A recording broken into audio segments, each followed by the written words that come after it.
ஓம் சாந்தி. எல்லோரும் சந்தோஷமாக இருக்கிறீங்களா? ஸோ லேவியத்தான் அப்படின்ற பேர் இன்றைக்கி இன்டர்நெட்டில் ரொம்ப ஃபேமஸாக உலகம் முழுவதும் தேடப்படுற ஒரு விஷயமாக இருக்குது. அதுக்கு காரணம் சமீபமாக ஓர்ஃபிஷ் அப்படிங்கிற ஒரு அரிய வகை மீனினம், ஆழ்கடலில் மட்டுமே வசிக்கக்கூடிய ஒரு உயிரினம் மேலே வந்தது சமீபமாக மெக்சிகோவில். ஸோ அந்த மாதிரி அந்த உயிரினம் மேலே வந்தாலே, அந்த அரிய வகை மீன் மேலே வந்தாலே எப்போவுமே ஒரு பயங்கரமான இயற்கை சீற்றம்லாம் நடந்திருக்குது. ஸோ அதனால் அதை டூம்ஸ்டே ஃபிஷ், அழிவு நாளுக்கான மீன், அதுக்கான அறிகுறி காட்டுது அப்படின்னு சொல்லுவாங்க. ஆனால் இப்போ சமீப காலமாக என்ன நடக்குது அப்படின்னா, கடலுக்குள்ளே இருக்கக்கூடிய நிறைய விஷயங்கள் இதுவரைக்கும் இல்லாத மாதிரி வித்தியாசமாக பிஹேவ் பண்ணுறதை பார்க்குறோம். உதாரணத்துக்கு நம்முடைய அண்டை மாநிலமான கேரளாவில் கொச்ச கொச்ச கொச்ச கொச்ச கொச்சன்னு மீன் கரையை நோக்கி வருது, அப்படியே துள்ளி குதிச்சிக்கிட்டே இருக்குது. ஸோ அந்த வீடியோவை பார்த்துருப்பீங்க நீங்கள். அடுத்தது ஒடிசாவில் ஆயிரக்கணக்கான ஆமைகள் கரை ஒதுங்கி இருக்குது. அதே மாதிரி கில்லர் வேல், அது ஃபால்ஸ் கில்லர் வேலுன்றாங்க. கில்லர் வேல் மாதிரியே இருக்கும், ஆனால் கில்லர் வேல் கிடையாது. அதுவுமே பார்த்திங்கன்னா ஆழ்கடலில் வாழக்கூடிய ஒரு உயிரினம். அது சவுத் ஆஸ்திரேலியாவில் கரை ஒதுங்கி இருக்குது நிறைய. அடுத்தது பார்த்திங்க அப்படின்னா ஆங்கிலர் ஃபிஷ்ஷுன்னு ஒன்று இருக்குது. டீமன் ஃபிஷ், டெவில் ஃபிஷ்ஷுன்னுவாங்க. அதை பார்த்தாலே ஒரு பயங்கரமாக ஒரு அரக்கன் மாதிரி இருக்கும் அதை பார்க்குறதுக்கே. ஸோ அது கேனரி ஐலண்ட்ஸில் மேலே இருக்குது. அது எல்லாமே கடலுக்கு கீழே வாழக்கூடிய உயிரினங்கள். அடுத்தது ஒரு இடத்துல பார்த்திங்கன்னா சதுரமாக அலை வீசுது, அப்படியே வரைஞ்சி வச்ச மாதிரி இருக்கும். அந்த கடலில் பார்த்திங்கன்னா ஆக்சுவலாக அலை இப்படி மொத்தமாக தானே வரும். அது பார்த்திங்கன்னா வெறும் ஸ்கொயர் வேவ்ஸ்னே சொல்கிறாங்க.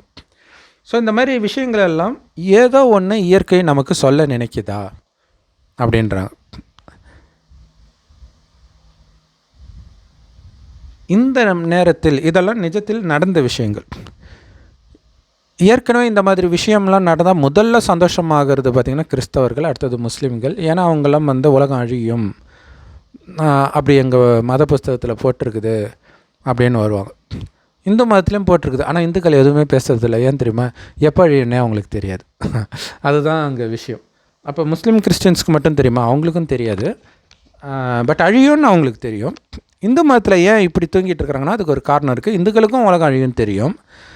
ஆனால்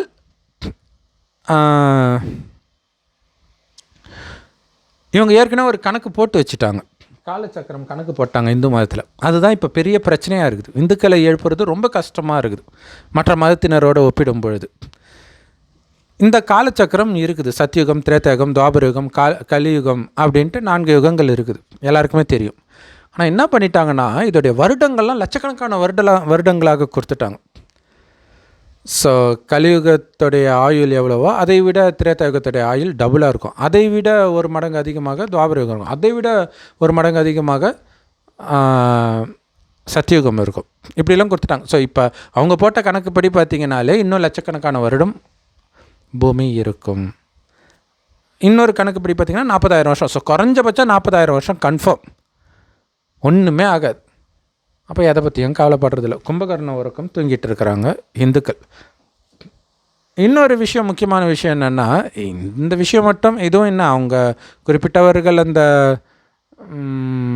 என்ன சொல்கிறது, அந்த உபன்யாசம் பண்ணுறவங்க இவங்களாம் பேசுகிறது மூலமாக தெரிஞ்சுக்கிட்ட விஷயங்கள் தான். வேதத்தை இந்துக்கள் படிக்கிறது கிடையாது.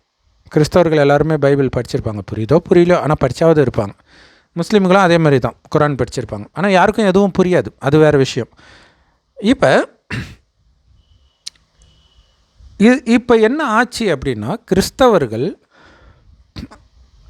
இதை போதிப்பாங்களே, ஆமாம் உலகம் அழிய போகுது, எங்கள் பைபிளில் போட்டிருக்கு. இப்போ நம்ம வீடியோவில் நிறைய பேர் கிறிஸ்தவ சகோதரர்கள் ஆமாம் பைபிளில் இதெல்லாம் சொல்லப்பட்டிருக்கு அப்படின்னு சொல்லுவாங்க. ஸோ அந்த மாதிரி என்ன ஆச்சுன்னா, பைபிளில் லேவியத்தான் அப்படின்ட்டு ஒரு உயிரினத்தை சொல்லப்பட்டிருக்கும். அந்த லெவியத்தான் அப்படிங்கிறது வந்து ஒரிஜினல் பைபிளில் அந்த வார்த்தை தான் இருக்குமான்னு தெரியாது. இங்கிலீஷில் அப்படி இருக்குது, லெவியத்தான்ட்டு இருக்குது. தமிழில் கூட லெவியத்தான் வராதுன்னு நினைக்கிறேன். ஏதோ கடல் பாம்பு ஏதோ அந்த மாதிரி தான் இருக்கும். ஸோ அது என்னென்னா யோபுன்னு அதிகாரம் நம்ம கூட அதை எடுத்துகிட்டு இருக்கிறோம் இப்போ பைபிள் சேனலில். ஸோ அதில் பார்த்திங்கன்னா கடவுளை வந்து குற்றம் சொல்வார் யோபுன்றவர். அவர் தான் கதாநாயகன். அவர் பயங்கரமானவர், அவர் எங்கே நீதி நியாயம் மூலமாக பார்க்குறாரு, அவர் நினச்சா என்ன வேணாலும் பண்ணுவார், இந்த மாதிரி சொல்கிறார். ஸோ அப்போ அவருக்கு எதிராக அவருடைய நண்பர்கள் பேசுவாங்க. ஸோ இப்படி தான் இந்த இது போயிட்டுருக்கும்.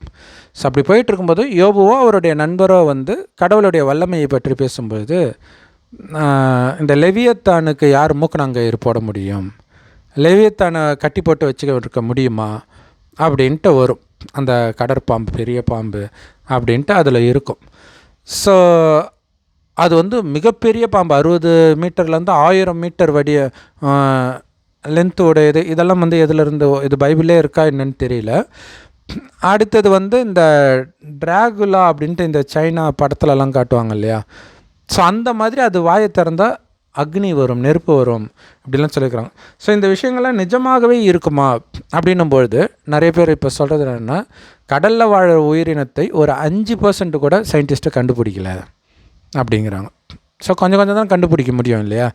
அப்போ என்னென்ன இருக்குதுன்னே தெரியாது. இன்றைக்கி எல்லாம் சயின்ஸ், எதாக இருந்தாலும் சயின்ஸ் சொல்லும் பார்த்துக்கலாம் அப்படி இருக்கிறாங்க.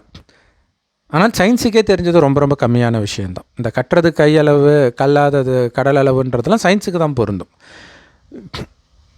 இப்போ இந்த மாதிரி ஒரு உயிரினம் நிஜமாகவே இருக்க முடியுமா கடலுக்குள்ளே, அல்லது ஒரு கற்பனையாக அப்படி சொல்லிட்டாங்களா அப்படின்ற ஒரு கேள்வி இருக்குது. ஆனால் ஜென்ரலாக வந்து இப்படிலாம் இருக்கவே இருக்காதுன்னு 100% யாருமே அடித்து சொல்ல முடியாது எதையுமே. ஏன்னா இப்போ ஒரு மீன், இப்போ இன்டர்நெட் வந்த பிறகு தான் இது நமக்கு தெரியுது. ஆஃப்ரிக்காவில் வந்து எலக்ட்ரிக் ஈலுன்ட்டு ஒரு சகோதரர் கூட போட்டிருந்தார். ஸோ அந்த நம்ம ஊரில் என்ன சொல்லுவாங்க, கெண்டை மீனுன்னுவாங்க, ஈல். அந்த கெண்டை மீன், அது ஒரு வகையான கெண்டை மீன் போல இருக்குது. அதை வந்து யாராவது தொட்டால் பயங்கரமாக ஷாக் அடிக்குது.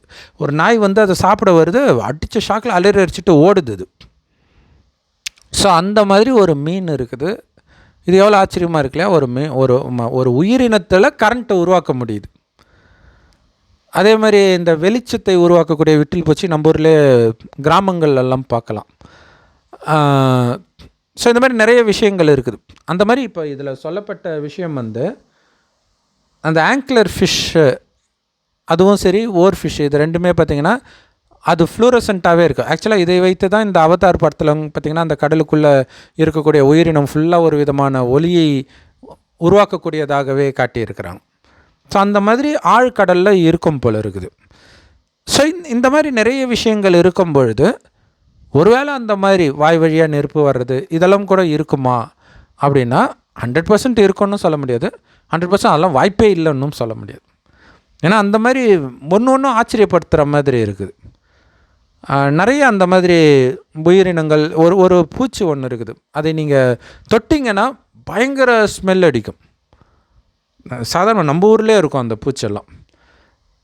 அது மாதிரி நிறைய இருக்க தான் செய்யுது பாதுகாப்புக்காக இல்லையா. தேலுக்கு கொடுக்க வச்சுருக்கிறாங்க இல்லையா, அது கம்முன்னு இருக்கும், அது அமைதியான விலங்கு.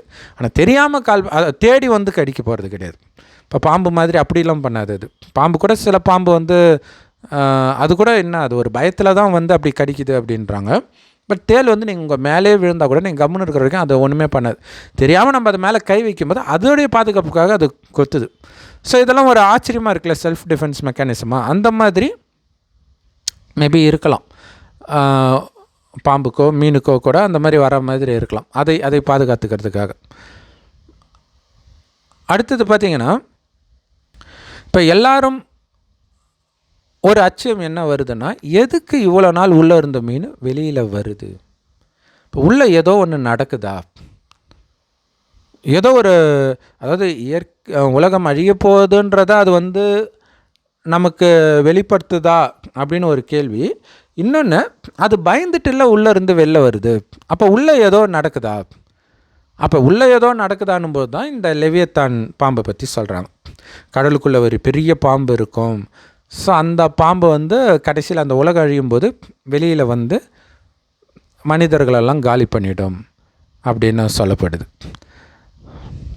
ஸோ திட்டத்தட்ட இந்த கல்கி அவதாருக்கு சொல்கிற அதே டெஃபினிஷன் தான். கல்கி அவதாரிலுமே கடைசியில் கிருஷ்ணருடைய ஒரு அவதாரம் வந்து குதிரை மேலே ஏறி வந்து எல்லாரையும் பட்டயத்தினால் கொலை பண்ணிவிட்டு, அதை கெட்டவர்களை கொலை பண்ணிட்டு நல்லவர்களை மட்டும் விட்டுட்டு போயிடுவார். ஸோ இதே விஷயமே இயேசுமே 2ஆம் வருகையில் வந்து பண்ணுவார். இப்படிலாம் ஒவ்வொரு மதத்திலையும் சொல்லப்பட்டிருக்குது. ஸோ உள்ளுக்குள்ளே அந்த மாதிரி பாம்பு இருக்குதா அப்படின்றது வந்து நமக்கு தெரியாது. பட் இந்த மாதிரி ஒரு மனிதன் வந்து இப்படி கொலை பண்ணிட்டு போயிடுவான், கரெக்டாக கெட்டவங்களை மட்டும் பார்த்து கொலை பண்ணுவான் அப்படிங்கிறது வந்து கண்டிப்பாக கிடையாது. ஏன் கிடையாதுன்னா, கெட்டவங்களை கொலை பண்ணால் எல்லாரையும் கொலை பண்ண வேண்டியதுதான். யாருமே இங்கே நல்லவன் அப்படின்னு சொல்ல முடியாது. அவனுக்கு தெரியாது நல்லது எது கெட்டது எதுன்னு, யாருக்குமே தெரியாது. அப்புறம் எப்படி நல்லவன் கெட்டவன் அப்படின்னு சொல்ல முடியும்? ஸோ எல்லாருமே வந்து மில்லியன் வருடத்திற்கு முன்பு ஜுராசிக் அது பேர் என்ன, டைனோசர் வாழ்ந்தது அப்படின்றாங்க. ஒரு உயிரினம் இந்த பூமியில் இருந்தால் கன்ஃபார்மாக அது இதுக்கு முன்னாடி வந்திருக்காது. வந்திருந்தால் அது இப்போவும் இருக்கும். மேபி மனிதர்களுக்கு தெரியாமல் எங்கே வேணாலும் இருக்கலாம். இல்லை, நிறைய காடுகள் இருக்குது, கடலுக்குள்ளேயும் இருக்கலாம், எப்படி வேணாலும் இருக்கலாம். ஆனால் அது இருக்கும், கண்டிப்பாக எங்கேயோ ஒரு இடத்துல இருக்கும். அப்போ அந்த டைனோசர் எலும்பெல்லாம் கிடைச்சதாக சொல்கிறாங்க இல்லையா, முட்டை வேறு அரியலூர்லலாம் நம்ம தமிழ்நாட்டிலே எடுத்துருக்குறாங்க. ஸோ இப்போ தமிழ்நாடெல்லாம் பார்த்திங்கன்னா கடலுக்கு பக்கம்தான் இல்லையா. அதாவது நம்ம அரியலூர்னு பார்க்கும்போது அது கடலுக்கு பக்கம் வராது. பட் இருந்தாலும் தமிழ்நாடு அந்த கீழே அப்படியே அழிஞ்சிக்கிட்டே வந்துச்சுன்னா தமிழ்நாட்டிலேருந்து வருதுன்னு வச்சுக்கோங்களேன். ஃபஸ்ட்டு தமிழ்நாடு தான் காலி ஆகும். தமிழ்நாடு, கேரளா இதெல்லாம் போகும். ஸோ அப்போ ஒரு காலத்தில் இது கடலாக இருந்திருக்கலாம். ஸோ தண்ணி பூமியை விட்டு விலகி போக போக, அல்லது பூமியோடைய இது மேலே ஏற ஏற அது வெளியே போயிருக்கலாம். ஆனால் அந்த முட்டை இருந்திருக்கலாம். ஆனால் அந்த முட்டை பல வருடமாக இருக்குது. இவங்க சொல்கிற மில்லியன் கணக்கான வருஷன்றதெல்லாம் இந்து மதத்தில் சொன்னாங்க லட்சக்கணக்கான வருடங்கள். இந்த ஆயுள் இந்த இதை வந்து கல்பச்சக்கரனும் காலச்சக்கரம், இது மொத்தமே 5000 வருஷம்தான் அப்படிங்கிறத கடவுள் சொல்கிறார். இது வரைக்கும் இந்த 5000 வருட கணக்கு, மில்லியன் கணக்கான வருடத்துக்கு முன்பு டைனோசர் வாழ்ந்தது, இதெல்லாம் மனுஷனுங்க சொல்கிறது. மனுஷங்க சொல்கிறதுல 100% உண்மை கண்டிப்பாக இருக்காது. அப்படி இருந்தால் அவங்க கடவுள் ஆகிடுவாங்க. அப்புறம் கடவுள்னு ஒருத்தர் தேவையில்லை. இப்போ நமக்கு சொல்கிறது கடவுள் வந்து சொல்கிறார். கடைசியின் ஒரு வருடம் ஒரு வயோதிகர் உடலில் வரார். ஸோ இதோடைய நினைவாக தான் இயேசுவின் 2ஆம் வருகை, கல்கி பகவான் அப்படிலாம் சொல்லப்படுது. ஆனால் இது வந்து கடவுளுடைய மகிமை, மனிதர்களுடைய மகிமை கிடையாது. கல்கி கிருஷ்ணர்ன்றது பூமியில் பிறந்தவர். மகாபாரதம் பூமியில் நடந்ததாக தானே நம்ம சொல்கிறோம். அப்போ பூமியில் மனிதர்கள் தானே இருப்பாங்க. ஸோ அப்போ கிருஷ்ணர் கடவுள் கிடையாது. கடவுள் தாயின் கர்ப்பத்தில் ஒருபொழுதும் பிறப்பது கிடையாது. ஆதியில் வார்த்தை இருந்தது, வார்த்தை தேவனாய் இருந்தது, இப்படியெல்லாம் பைபிளில் இருக்கும். ஸோ அப்போ அது என்ன அப்படின்னா, இது ஆதி அப்படின்னு அதில் சொல்லப்பட்டது ஆதினும் வச்சுக்கலாம், இறுதினும் வச்சுக்கலாம். ஏன்னா இது கால சக்கரம். சக்கரத்தில் முதல் எது, தொடக்கம் எது, இறுதி எதுன்னு எப்படி நம்ம கண்டுபிடிக்க முடியும் இல்லையா? கடிகாரம் ஓடிக்கிட்டே இருக்குது. இப்போ மணி வந்து 8:30 சொல்லலாம், 9:30 சொல்லலாம், 12 சொல்லலாம், 1 சொல்லலாம், 2 சொல்லலாம். இதை எது ஸ்டார்டிங் பாயிண்ட்டுன்னு எப்படி சொல்ல முடியும்? எதை வச்சு சொல்ல முடியும்? 12 மணிக்கு மேலே 1 ஆகிடுச்சு, ஓகே அது ஏஎம் ஆகிடுச்சு அப்படின்னு சொல்லிக்கலாம். ஆனால் சூரியன் வரல, அது இருட்டாக தானே இருக்குது. காலைல ஒரு 5, 5:30, 6 இந்த மாதிரி டைமில் தான் சூரியன் வருது. இப்போ ஏதோ ஒரு கணக்கு சக்கரம், அவ்வளோதான். ஆனால் அதுலேயுமே பகல் தான் ஃபஸ்ட்டுன்னு எப்படி சொல்ல முடியும்? அதுக்கு முன்னாடி இரவு இருந்துச்சு. இரவு தான் ஃபஸ்ட்டுன்னு சொல்ல முடியாது, அதுக்கு முன்னாடி பகலும் இருந்துச்சு. அந்த மாதிரி தான் இந்த 5000 வருட காலச்சக்கரத்தில் முதலோ முடிவோ சொல்ல முடியாது. ஆனால் ஒரு விஷயம் சொல்லலாம், உலகழிவை வச்சு நம்ம சொல்லலாம். இறுதியில் உலகழிவு நடக்கும், பயங்கரமான உலகழிவு நடக்கும். ஆனால் மனிதர்கள் நம்பிட்டு இருக்கிற மாதிரி அப்படியே உலகம் டோட்டல் வாஷ் அவுட் ஆகிடாது. அப்படியே சுக்குநூறாக நொறுங்கி போகிறது இல்லையா? நம்ம ஏன்னா சயின்ஸு கண்டுபிடிச்சதே அப்படியே பிக் பேங் தியரி, ஒன்றுமே இல்லாத அப்படியே திடீர்னு வெடித்து சிதறிச்சோம். அப்படி ஒரு கற்பனையாக ஒன்று சொல்லிகிட்டு இருக்கிறாங்க. யாரும் பார்த்தது கிடையாது, கற்பனை. ஸோ அப்போ பைபிளில் இருக்கிறது கற்பனைனா அதுவுமே கற்பனை தான், பார்க்காத வரைக்கும் கற்பனை தானே.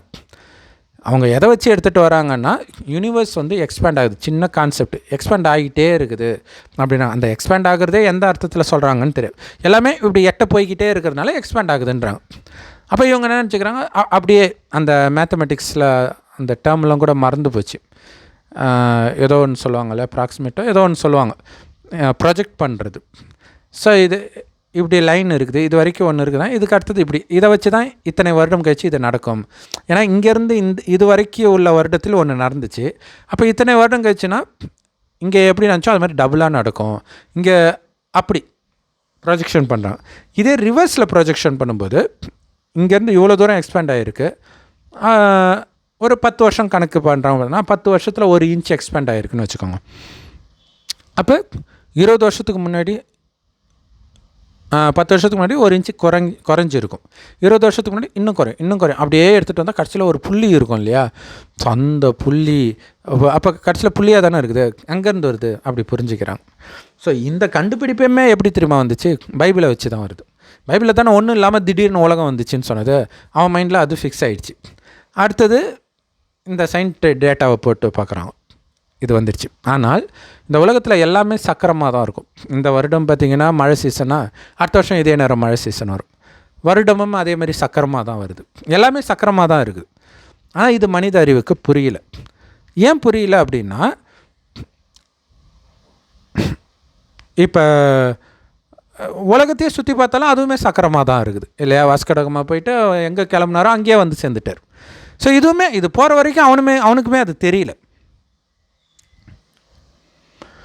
ஸோ அப்போ நம்ம இது வரைக்கும் பார்த்ததெல்லாம் மனிதனுடைய 1% அறிவு. மனிதனுடைய 1% அறிவில் உண்மையில் 1% அல்லது அதை விட கம்மியாக தான் கண்டுபிடிச்சிருப்போம். ஸோ அதை வச்சுக்கிட்டே நம்ம வந்து எவ்வளோ அகங்காரம் இருக்குதுன்னா, கடவுள்னு ஒருத்தர் இல்லவே இல்லைன்ற அளவுக்கு அகங்காரம் மனிதர்களுக்கு வந்துடுச்சு. ஆனால் உண்மை என்ன அப்படின்னா, அப்படி எந்த பிக் பேங் தியரியும் கிடையாது. பிக் பேங்க்லலாம் உலகம் உருவாகலை. அப்போ எப்படி உருவாச்சு? எப்போவுமே இருக்குது அப்படிங்கிறார். இந்த உலகம் எப்போவுமே இருக்குது. இப்போ கோள்கள்லாம் நகரலாம். ஆனால் ஒரு பெரிய அதிசயத்தை சொல்கிறார்.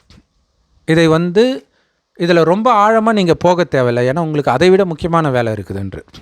ஸோ ஜென்ரலாக என்ன சொல்கிறார் அப்படின்னா, இந்த 5000 வருட காலச்சக்கரம் இருக்குல்ல, இதில் என்ன நடக்குதோ அதே தான் திரும்ப திரும்ப நடக்கும். ஒரு வருடத்தின் காலச்சக்கரம் 365 நாளில் மீண்டும் இதே நாள், இந்த மழை சீசன், வெயில் சீசன் அதெல்லாம் வரும். அதுவுமே இப்போ மாறி மாறி வர்றதெல்லாம் பார்க்குறோம். அதுவே ஒரு விதத்தில் உலக அழிவின் அறிகுறி தான். அடுத்தது இயற்கை சீற்றமும் நிறையா வர்றதெல்லாம் பார்க்குறோம் இல்லையா?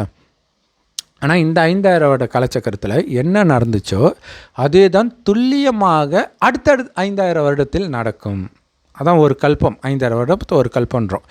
ஒரு கல்பத்தில் என்ன நடந்ததோ, சத்தியுகத்தின் தொடக்கத்திலேருந்து கலியுகத்தின் இறுதி வரைக்கும் என்ன நடந்துச்சோ அது துல்லியமாக அப்படியே நடக்கும்ன்ற. இது உயிருள்ள பொருளும் அடங்கும், ஜட பொருளும் அடங்கும். இப்போ உயிருள்ள பொருள்னால் இப்போ 2025 மார்ச் நடக்குது இல்லையா? முந்தைய கல்பத்தில் இன்னொரு விஷயம், 2025ன்றது இயேசு பிறந்ததுக்கப்புறம் வர்றதுலேருந்து கணக்கிடுறது. அவரே 3000 வருஷம் கழித்து தான் பிறக்கிறார்.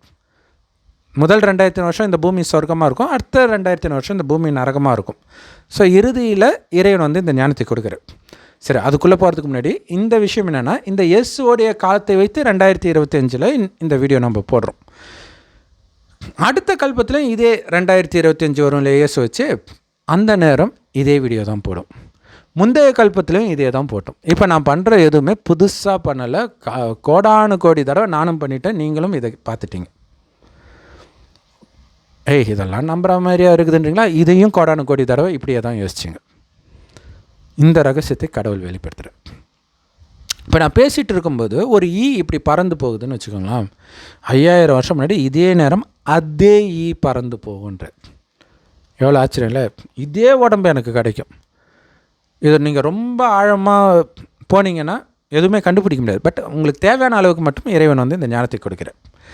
அப்போ இப்போ சமீபமாக தான் இந்த டைனோசர்லாம் பார்த்திங்கன்னா, நாங்கள் சின்ன வயசில் இருக்கும்போது தான் அது வந்தது.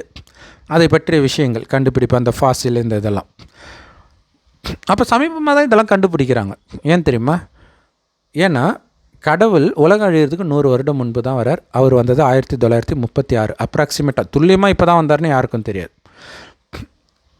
ஸோ அப்போ 2036 வரைக்கும் தான் இந்த விளையாட்டெல்லாம்.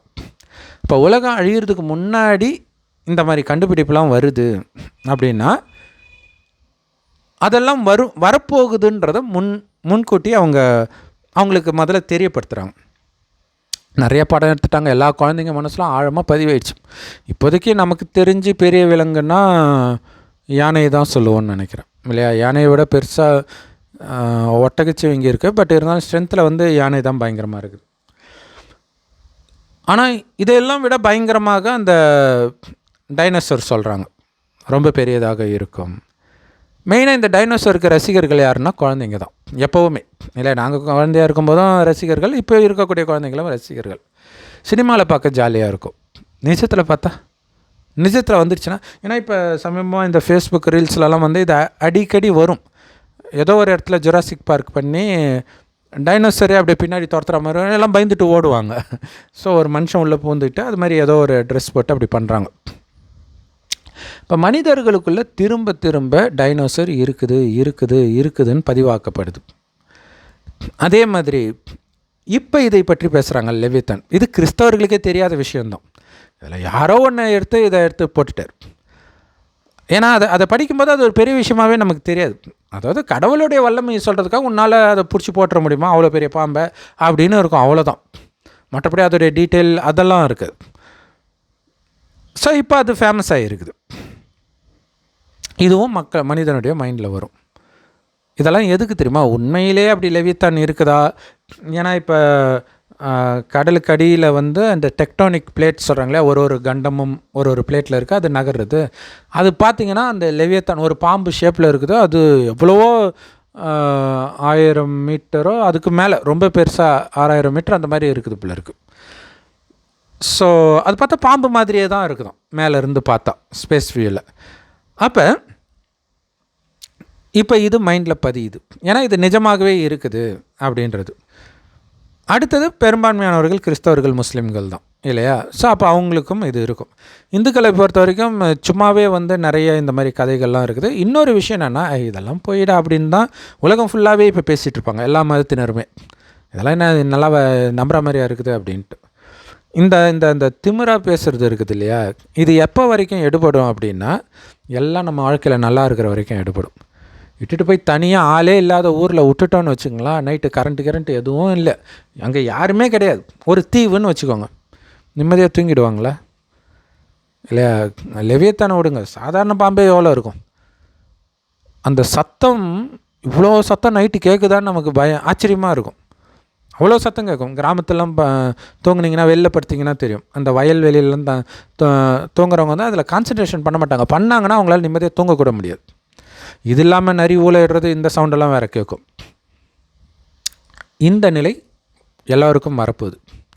ஏன்னா உலக அழிவின் பொழுது, உலக அழிவு வந்துடுச்சு. நீங்கள் லெவியத்தானை நம்புங்க, எதை நம்புங்க, உலக அழிவு கன்ஃபார்மாக வந்துடுச்சு. ஏன்னா கடவுள் வந்துட்டார் 100 வருடம் முன்னே. அவர் வந்ததே தெரியல யாருக்கும், மற்றதெல்லாம் வச்சுட்டு பேசிகிட்டு இருக்கிறாங்க. கடவுள் வந்தார்னா கன்ஃபார்மாக உலக அழிவும் வந்துடுச்சு. அதனால தான் அழிக்கும் கடவுள் சிவன்னே சொல்கிறாங்க. ஸோ கடவுள் ஒருத்தர் தான், அவரை தான் சிவன் இந்துக்களும், பரமபிதான் கிறிஸ்தவர்களும், அல்லான்னு முஸ்லீம்களும் சொல்கிறாங்க. அவரே இந்த பூமிக்கு வருவார்ன்றது யாருக்கும் தெரியல, எந்த மதத்தினருக்குமே தெரியாது. அவர் வரவே இல்லைன்னா அவரை நம்ம வணங்க வேண்டிய அவசியமும் கிடையாது இல்லையா. ஸோ இப்போ வந்து இந்த ஞானத்தை கொடுக்கிறார். என்ன ஞானத்தை கொடுக்கிறார்? இதுதான் ரொம்ப முக்கியமான விஷயம். எல்லாரும் அந்த உலக அழிவு சம்மந்தப்பட்ட எது பேசினாலும் பிடிக்குது மக்களுக்கு, அது ஒரு ஆர்வம். ஏன்னா அந்த அந்த த்ரில்லர் மூவிஸ்க்குன்னு ரசிகர்கள் உருவாயிட்டாங்க இல்லையா. அப்படியே பேய்ப்படம்லாம் விரும்பி பார்க்குறவங்களாம் இருக்கிறாங்க. அது என்ன ரசனைன்னே தெரியல, அது ஒரு போதை கொடுக்கும் போல இருக்குது அவங்களுக்கு. கவலையப்படாதீங்க, லைவாக பார்ப்பீங்க. அது பேய்ப்படம் இது வரைக்கும் எடுத்ததெல்லாம் ஒன்றுமே இல்லைன்ற மாதிரி இருக்கும் கடைசியில். உலகழிவு, இப்போ பாலஸ்தீன், உக்ரைன், இது எல்லாமே அப்படி தானே இருக்கும் அவங்களுக்கு. இன்னும் அங்கே இயற்கை சீற்றம் வரல, அது வந்துச்சுன்னா இன்னும் கொடூரமாக இருக்கும். அது நடக்கும். மனிதர்கள் யுத்தம், அவனுடைய அகங்காரம் ஏற ஏற ஏற ஏற இயற்கைக்கு அங்கே கோபம் வந்துக்கிட்டே இருக்கும். மனிதனுடைய குணம்தான் இயற்கையை இயக்குதே. மனிதன் சாந்தமாக இருக்கும்போது இந்த மாதிரிலாம் கிடையாது. சொர்க்கத்தில் முதல் 2500 வருஷம் இந்த பூமி சொர்க்கமாக இருக்கும். நாம் வாழற இதே பாரத பூமி சொர்க்கமாக இருந்தது. இப்போ நரகமாயிடுச்சு. சொர்க்கத்தில் எந்த விதமான இயற்கை சீற்றத்தை விடுங்க, சாதாரண இந்த கொஞ்சம் அதிக வெயில், இப்போ வெயில் காலத்தில் நம்ம ஃபேன் போடாமல் ஏசி போடாமல் இருக்க முடியுமா? ஏசி இல்லாத வீடே இல்லை, அப்படி ஆயிடுச்சு. அதுக்காகவே அந்த இன்வெர்ட்டர், ஸோ அதெல்லாம் ஒரு டைமில் ஃபேமஸாக வீட்டுக்கு வீடு இப்போ வந்துச்சு. கரண்ட்டு இருக்கா இல்லையானே கண்டுபிடிக்க முடியாத மாதிரி ஆயிடுச்சு. பட் கரண்ட்டை எடுத்து தானே அது ஸ்டோர் பண்ணி தானே வைக்குது. கரண்ட்டே இல்லைன்னா அப்புறம் என்ன பண்ண முடியும்? ஒரு நாள் தாங்கும், அவ்வளோதான்.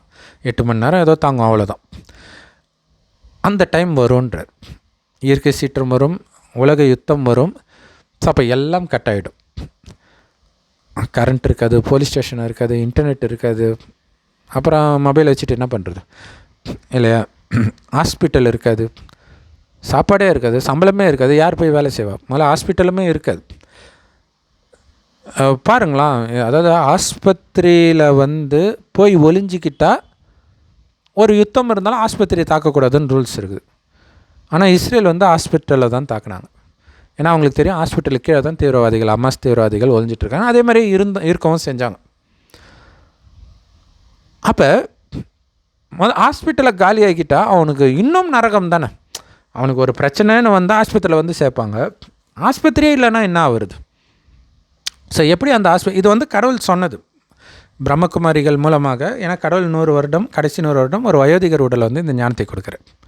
அந்த வயோதிகருக்கு பிரம்மான்னு பேர் வைக்கிறார். அவர் வாய் வழியாக இந்த ஞானத்தை கேட்குறவங்க இறைவனுக்கு நேரடி குழந்தையாகிறோம். பிரம்மா மூலமாக ஆகிறதுனால பிரம்மாவின் குழந்தைகளும் கூட பிரம்மா குமார், பிரம்மாவின் மகன் மற்றும் மகள்கள், பிரம்மகுமார் குமாரிகள் அப்படின்னு சொல்கிறோம். ஸோ கடவுள் ஞானத்தை கொடுக்குறாரு இல்லையா, அதை முரளி அப்படின்னு சொல்லுவோம். ஸோ அதில் சொல்லியிருக்கிறார். எப்போது 1936 சொல்லிட்டுருக்கார். கடைசி நேரத்தில் ஹாஸ்பிட்டல் இருக்காது, போலீஸ் ஸ்டேஷன் இருக்காது. இதெல்லாம் இருக்கும்போதே இவ்வளோ குற்றம் நடக்குது. சிசிடிவி கேமரா அங்கங்கே இருந்தாலுமே எதுவுமே இல்லைன்னா என்னென்ன நடக்கும்னு யோசிச்சுப்பாங்க. கற்பனை கேட்டாமல் உங்களுக்குள்ளே கொஞ்சம் விஷம் இருந்தால் போதும், மோசமாகிடுவீங்க. எந்த அளவுக்கு தெரியுமா? நம்ம படிச்சிருப்போம், இப்போ யூடியூப்பில் கூட பார்த்துருக்கலாம். சிங்கம், புலி இதெல்லாம் வேட்டையாடி, பெரிய பெரிய விலங்குலாம் வேட்டையாடி வச்சுட்டு கொஞ்சம் சாப்பிட்டு போயிடும். அதுக்கப்புறம் நரி சாப்பிடும். இந்த மாதிரி பயங்கரமாக காமவெறி பிடித்தவர்கள், அதுக்காக என்ன வேணாலும் பண்ணக்கூடியவர்கள் இருக்கிறாங்க இல்லையா? அவங்க ஒரு பெண்ணையோ அல்லது குழந்தையோ எடுத்துகிட்டு பாலியல் அத்துமீறலில் ஈடுபட்டு போயிட்டாங்கன்னு வச்சுங்க. கடைசியில் அப்போல்லாம் கொலை பண்ணுவாங்களா? அவசியம் கிடையாது. ஏன்னா போலீஸே கிடையாது. அவங்க யாருக்கு பயப்பட போகிறாங்க? அப்போ மற்றவர்கள் இருக்கிறானுங்க இல்லையா, அவங்க போய் இட்டுட்டுலாம் வரமாட்டாங்க. இந்த மாதிரி இருக்கிற பெண்களோட காமத்தில் ஈடுபடுவாங்க. இப்போ சொல்லக்கூடிய நல்லவர்கள் எல்லாம் அதான் பண்ணுவாங்க. ஏன்னா அவன் எல்லாமே காமத்துக்கு அடிமையாயிட்டான்ல, அப்படியே அந்த வெறி அப்படி ஆகும். அதுதான் கர்ப்பிணி பெண்களுக்கு ஐயோ, பாலூட்டு தாய்மார்களுக்கு ஐயோன்னு இயேசு சொல்லியிருப்பார்.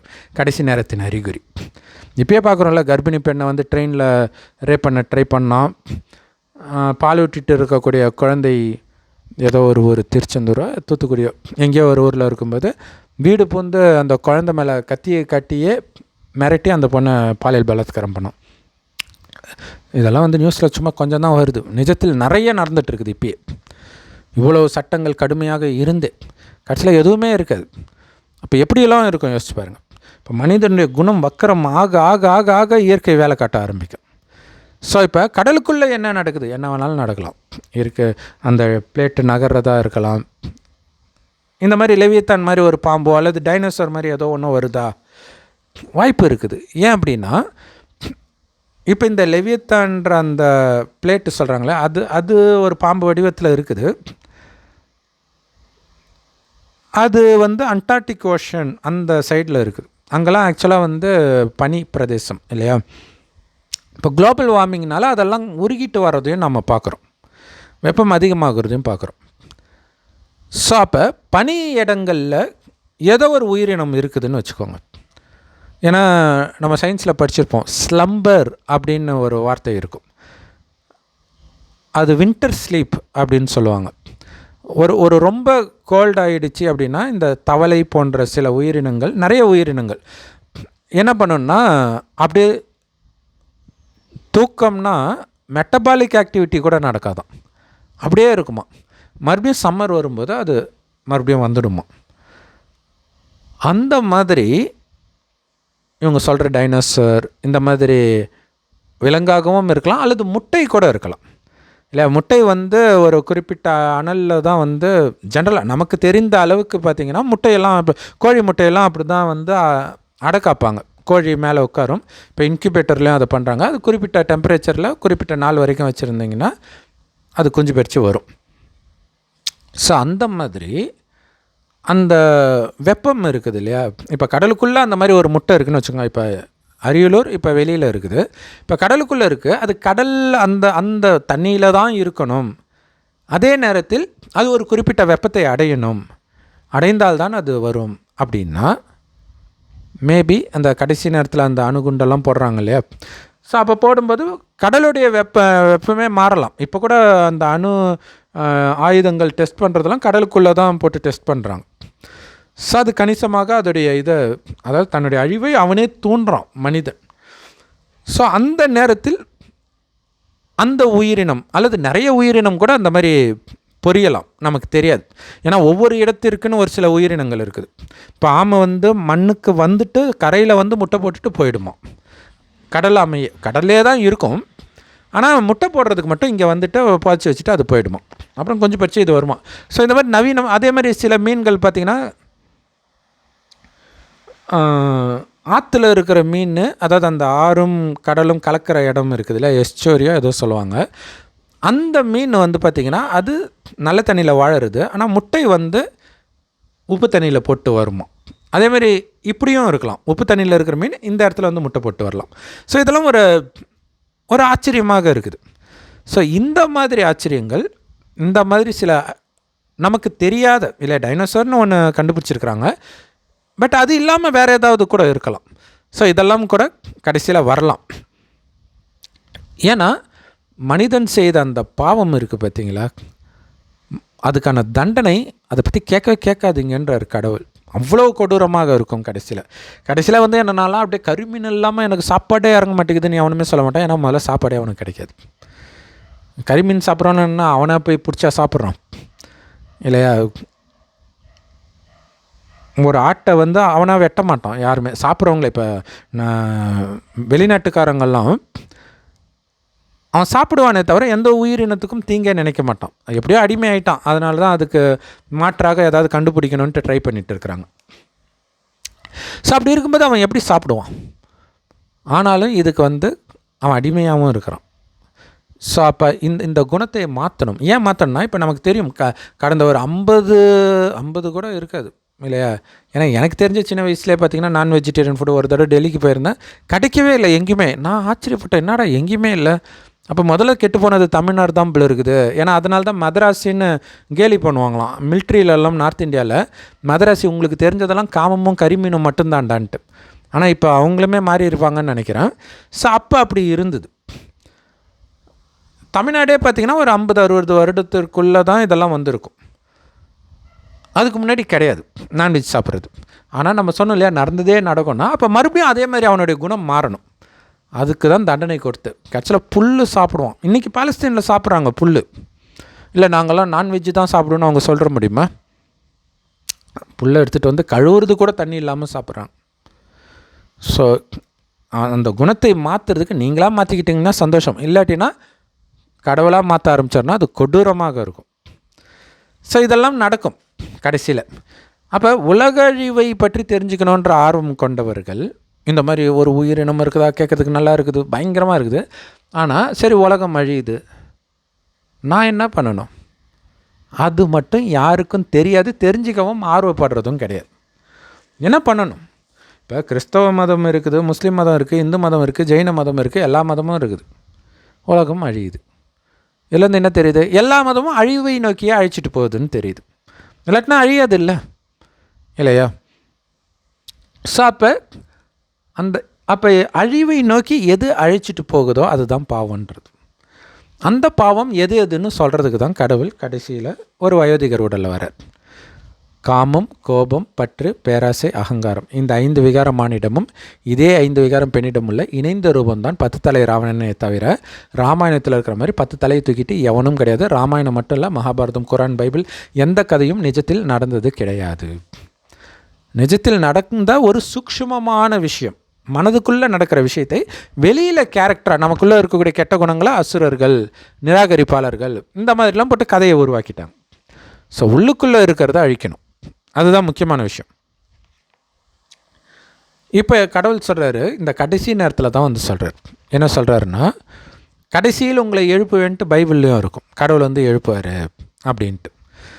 அவங்க என்ன நினச்சிக்கிறாங்க, செத்துப்போன போனத்தை வந்து எழுப்பாரு போல இருக்குதுன்ட்டு அதை எரிக்கக்கூடாது, பத்திரமா உள்ளே வைங்க அப்படின்றாங்க. ஸோ நிறைய இடத்துல அது ஒரு பிரச்சனையாகவே ஆயிடுச்சு, எங்களுக்கு புதைக்கிறதுக்கே இடம் இல்லை அப்படின்ட்டு. ஏன்னா அதில் இருக்கிறது அப்படியே நடந்துச்சு போல இருக்கு, அப்படியே வச்சுருக்கணும் போல இருக்குது அப்படின்னு நினச்சிட்டு இருக்கிறாங்க.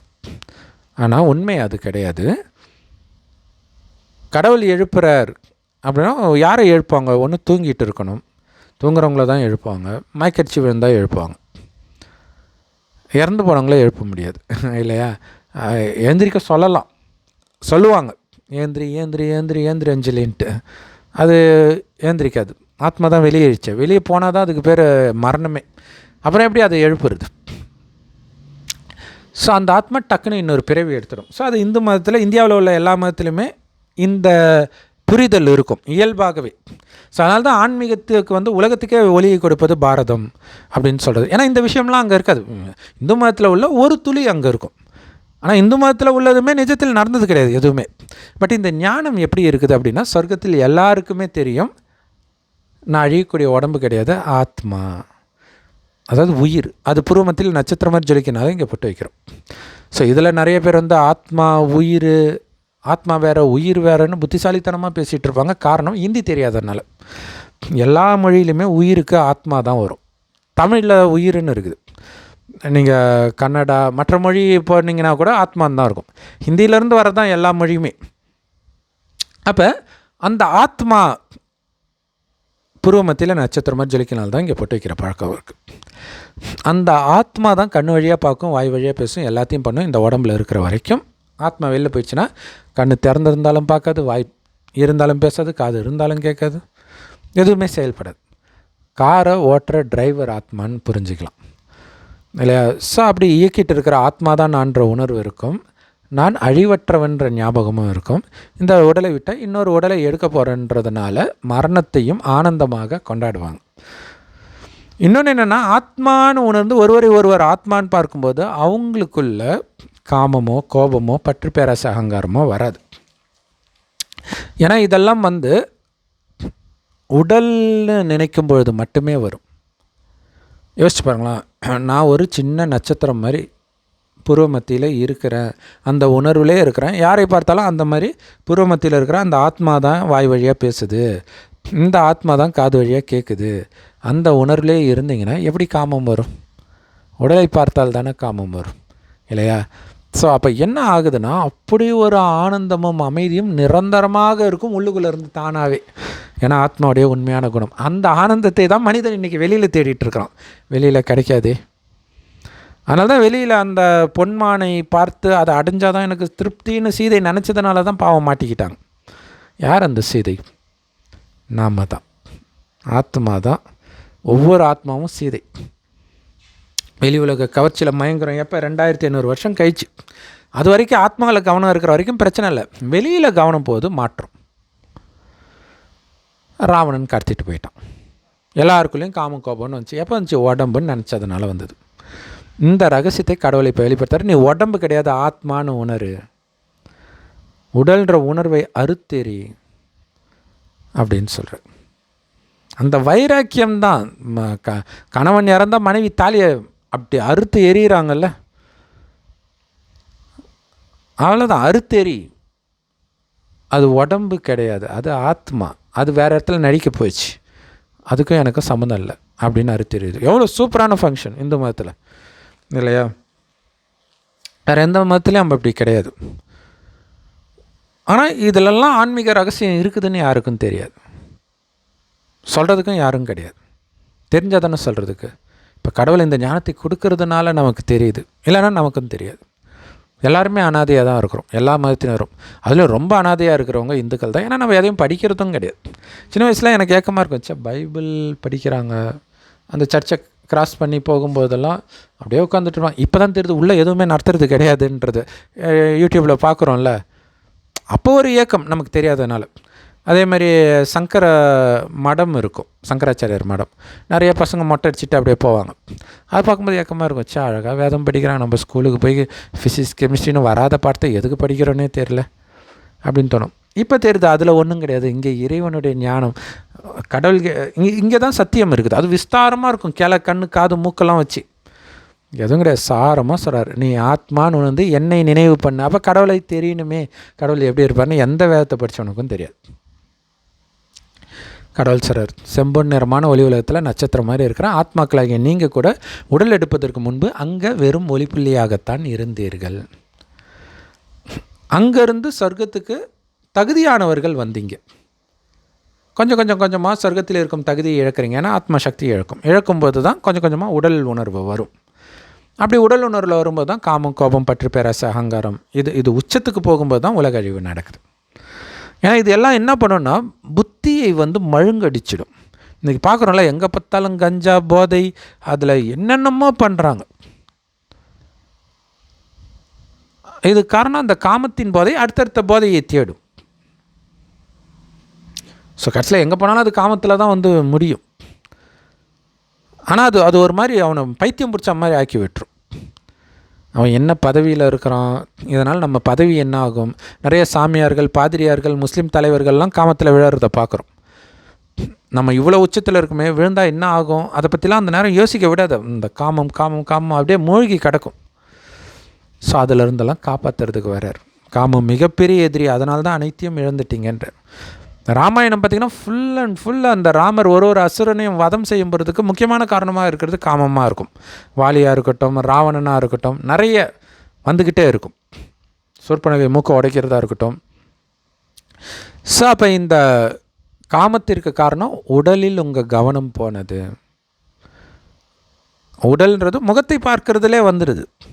உடம்பை இப்போ கவர்ச்சிகரமாக ட்ரெஸ் போடுறது தான் அர்த்தம் இல்லை. முகத்தை பார்த்துக்கிட்டு இருக்கும்போதே கொஞ்சமாக அடுத்தது இழுத்துட்டோம். அது அப்போ கவனம் ஆத்மாவில் இருக்கணும். ஆத்மா தான் எல்லாத்தையும் பேசுது. ஆண் உடல் கிடைத்தால் ஆண் குரலில் பேச போகுது, அதுவும் ஒரு குறிப்பிட்ட வயசுக்கு பிறகு தான். பெண் குரல்னால் அது கொஞ்சம் வேறு மாதிரி இருக்க போகுது. மற்றபடி அது உடல் சம்மந்தப்பட்டது. ஆனால் ஆத்மா ஆண் உடல்லையும் இருக்கும், அடுத்தது பெண் உடல்லையும் பிறக்கும், அடுத்து மறுபடியும் ஆண் உடலை மாறி தான் பிறக்கும். இந்து மதத்தில் சொன்ன மாதிரி புல்லாகி பூண்டாகியெல்லாம் கிடையாது. மனிதனாக தான் இருப்பான். இருக்கிறதுல மிக உயர்ந்த பதவி மனித பிறவி அப்படின்வாங்க. எப்போவுமே நம்ம மனிதனாக தான் இருக்கிறோம். இருக்கிறதுல ரொம்ப கீழான நிலையில் இப்போ தான் இருக்கிறோம் கலியுகத்தில். கலியுகம்னாலே கீழானவர்களின் யுகம் தான். சத்தியுகம் மேலானவர்களின் யுகம். ஆனால் என்ன ஒன்று, அது எல்லாருக்கும் இந்து மதத்திற்கும் தெரியும். ஆனால் அந்த உபன்யாசகர்களுக்கு இது தெரியுது, இவங்க தான் மறுஜன்மம் எடுத்து கீழானவர்களாக ஆகிறாங்கன்னு மட்டும் தெரியல. பாருங்களா, மறுஜன்மம் இருக்குதுன்னு தெரியும், ஆனால் அவங்க மறுஜன்மம் எடுத்துகிட்டு வந்து தான் கீழானவர்களாக ஆனாங்கன்றது அவங்களுக்கு தெரியல.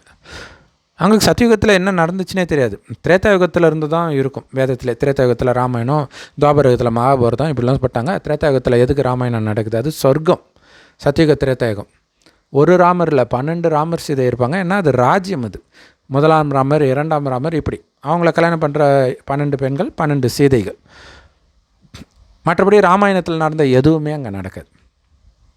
அதே மாதிரி சத்தியுகத்தில் தான் கிருஷ்ணரே பிறப்பார். துவாபரயுகத்தில் பிறந்தார்னு சொல்லிட்டாங்க. ஆனால் அவர் பிறந்த 5000 வருஷம் ஆச்சுன்னு கரெக்டாக சொல்கிறாங்க. ஆனால் 5000 வருடத்துக்கு முன்னாடி சத்தியுகம் இருந்துச்சுன்னு அவங்களுக்கு தெரியாது. 5000 வருடம் முன்னாடியே கலியுகம் வந்துருச்சுன்னு நினச்சிக்கிட்டாங்க. சரி, இங்கே கிருஷ்ணர் இருக்கிறார். இந்த கிருஷ்ணர் பெருசாகி திருமணம் பண்ணும்பொழுது தான் அவருடைய பேர் நாராயணன். அது ராஜ பதவியுடைய பேர் இல்லையா. ராஜராஜ சோழன், ராஜேந்திர சோழன், சோழன் வருது. அதேமாதிரி 1ஆம் பல்லவன், 2ஆம் பல்லவன். ஆனால் அவங்கவுங்களுக்கு தனித்தனி பேரும் இருக்கும்.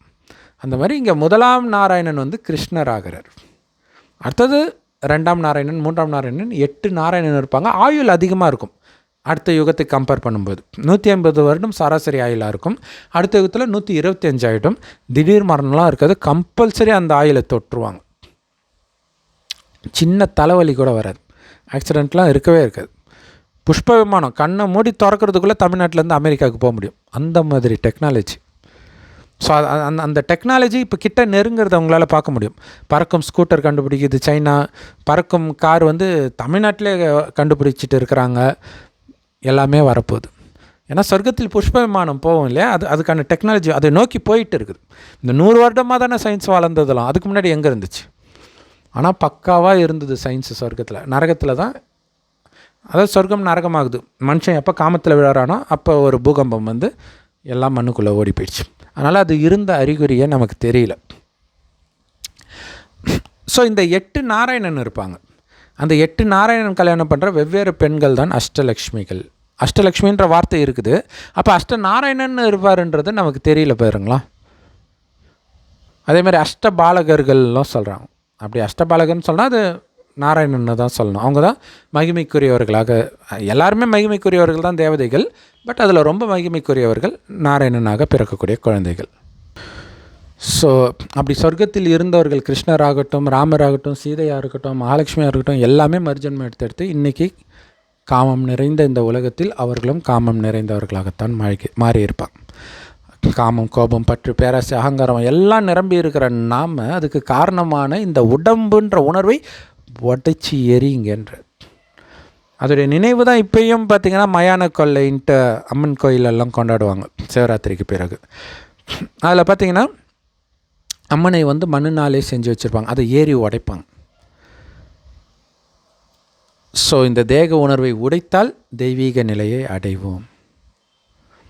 ஸோ அப்போ அதுக்கு எப்போ சாத்தியம்? இறைவனின் நினைவிலேயே இருந்தால்தான் சாத்தியம்.